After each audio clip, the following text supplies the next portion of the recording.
will say who you are, because it's always the people with no profile picture. Hello. It is Rosie. Welcome back to the Creepy and the Cryptid Corner. So, if you're seeing this video, you found it via my community tab, okay? So this is a community tab video. This isn't like going to be on my main list of videos. And the reason that I'm doing this is I thought I want to reply to some of the comments, a lot of the comments that have been left on the Deathbed Confessional video. And there's so many comments. I'm so grateful for everybody that's watched that video. Honestly, I absolutely had no idea that it would kind of like really get to people like that. I had no idea that people would really feel about it or really kind of find interest in it. So I had no idea that it was going to get this, that it was going to be like such a good, like a really successful video in that way. And there's so many comments, and I was like, I really want to comment to everything, but I can't, it's too much. And I was like, you know what, the best way would be just to come online, just to do a video where I'm actually doing like video comments, almost like a TikTok, so that I can actually like connect with you guys and that you can actually see that there's a person behind the video, you know. And so if this goes well and people like it, I'll do another one. But let's just get into it, because I did want to talk about I did want to go through some of the comments that people were making on the video. I found it a really hard video to make. Obviously you can hear I'm British, so I haven't dealt with a lot of the things that people in the US have dealt with, but it's still a part of my history. It's still a part of history that I feel connected to, because it is connected to black people, right? Being black and racism and identity and all of the things that we still go through life experiencing. And if you're in reading the news now, you will see that the UK's got its own issues that are going on in terms of race and all of that. And that's been going on. It's been bubbling up. So we've got our own stuff that's going on, but it doesn't mean that we still cannot feel connected to these things. So if you see me looking off to the side, it's because I've got I'm reading from my Kindle.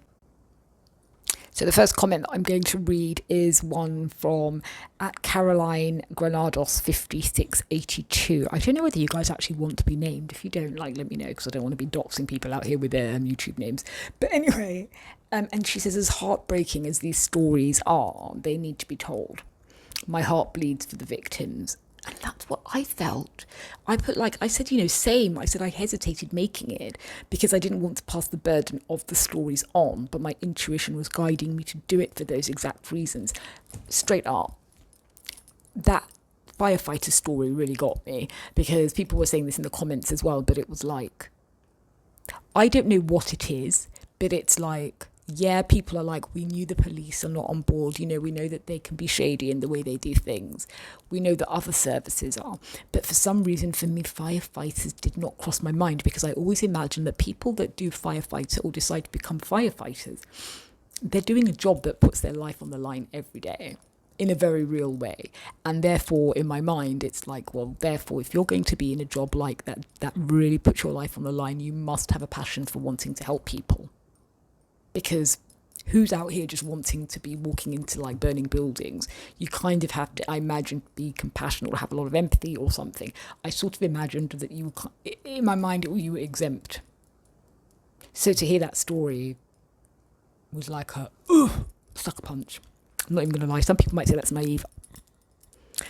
No, I didn't think that. So that hit me harder. So, but just in the same way that the guy was the burden of that story, because I felt that was so shady to be able to want to just pass that burden on, I thought, am I doing that to my viewers, to the people watching this video? I don't want you guys to be in trauma. As I was saying before the video cut off, my intuition was like saying, no, like, this is giving a voice to things that have been stuffed down, buried. Things that have been stuffed down and buried. And we all know how in our regular waking life, if we suppress information or something that's happened to us, we can easily repress it, dissociate from it. But it always bubbles up, and it's always in our subconscious mind.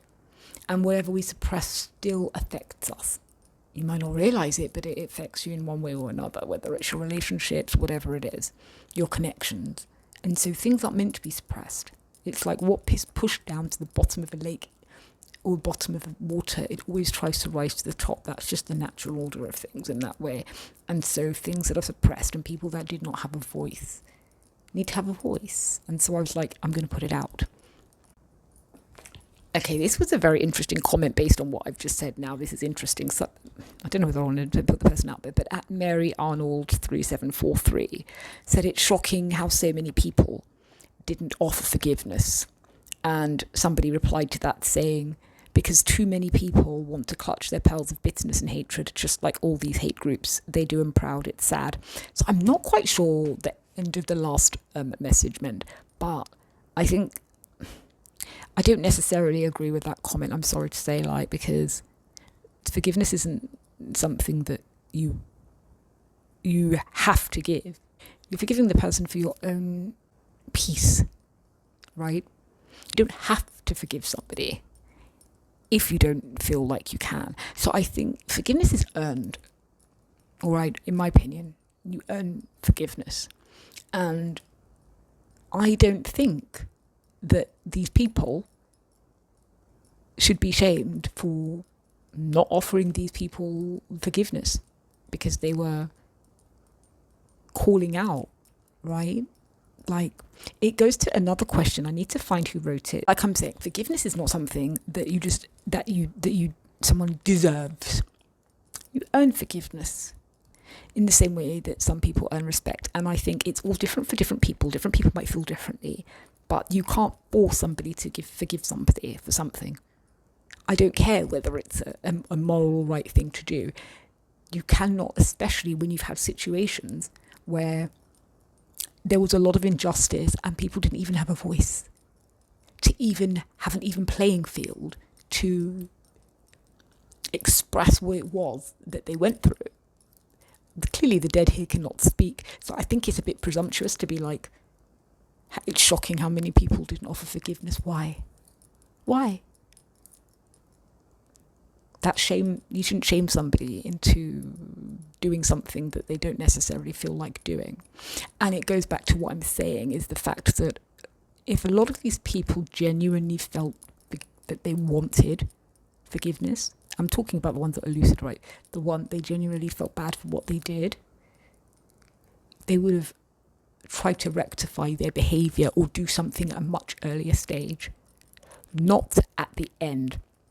Because all that does is make it look like the only reason that you are actually wanting to confess and to say what you're saying is because you are now scared that you are literally about to meet your maker and leave this life, and you're worrying, am I going to go to hell?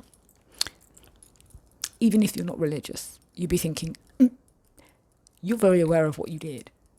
And it's like, I need to get to the good place.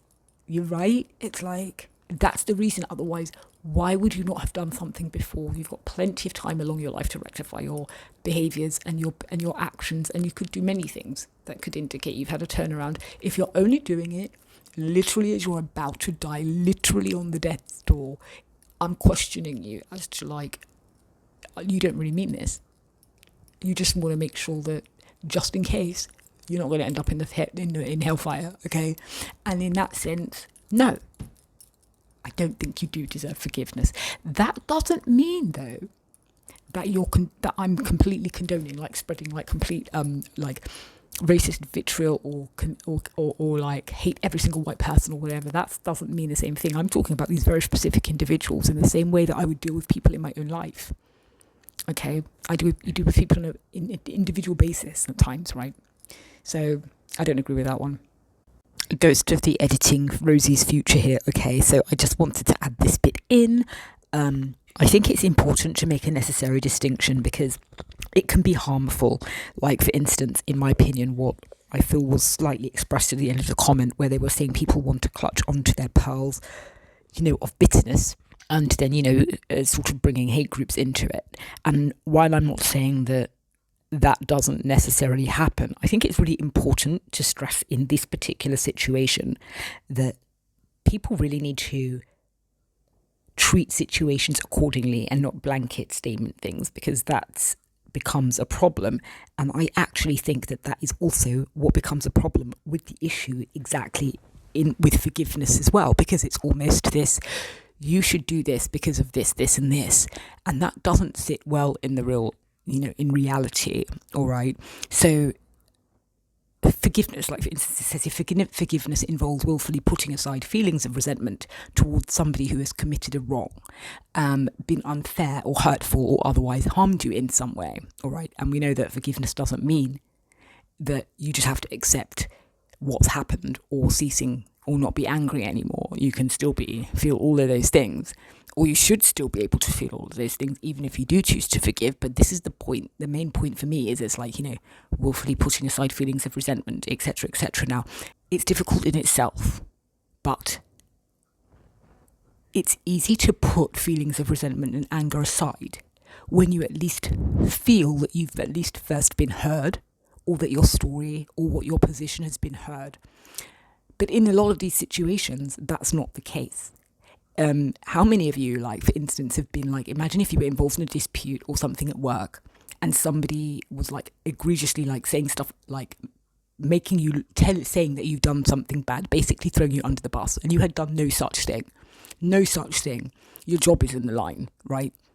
And then the person afterwards is like, oh, do you know what? No hard feelings. I had to, I kind of had to do that because of X, Y, Z. Let's just move on. Are you really going to stand there and be like, yeah, sure. Yeah. Let's do that. No. Don't even sit here and lie to me. You'd be mad as hell because you'd be like, this person is messing with my life. They're messing with my money. They're messing with my livelihood. As if to say that my life isn't important.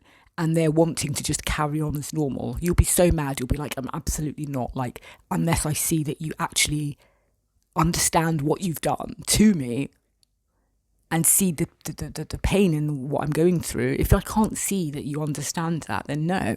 It's not that people don't want to forgive. It's just the fact, and this is why this is important, it's that injustice happens when you see a side or somebody's story or somebody's truth is suppressed and squashed, and they don't even get the chance to be seen or heard. That's what causes the truth thing to linger. Like, how can you be okay with somebody when you don't have that sort of like basic right, okay?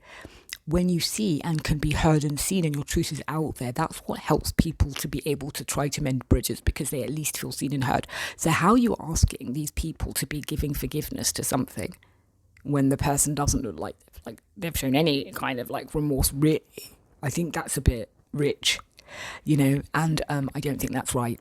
And also, let's just look at the first story, all right? Like, for instance, the firefighter. So would you say that the guy in the story was wrong for not alleviating the burden that this old man, ex-firefighter, felt? Would you say that? Would you say that he should be forgiving him? Was the man confessing because he felt bad? Or was he confessing because he wanted to salve his own consciousness? All right, we need to look at the motives here. Was it a selfless act or was it a selfish act? All right. Would you label the fact that the guy didn't want to sort of acknowledge the situation? Would you say that's hate? Or would you in fact say that he actually just encountered something very traumatic and he was trying to process what was going on? That's not clutching pearls of bitterness because he did not want to forgive in that particular situation. And I'm going to say this, and I don't even think it's dramatic. I think that that's sort of like, oh my God, you should forgive, in the vein that I'm talking about. That's the kind of base, whether people realise it or not, that actually, in my opinion, can cause more damage and more intergenerational trauma, more cycles being repeated, rather than breaking the chains that some people think that forgiveness should bring. Do you know what I mean?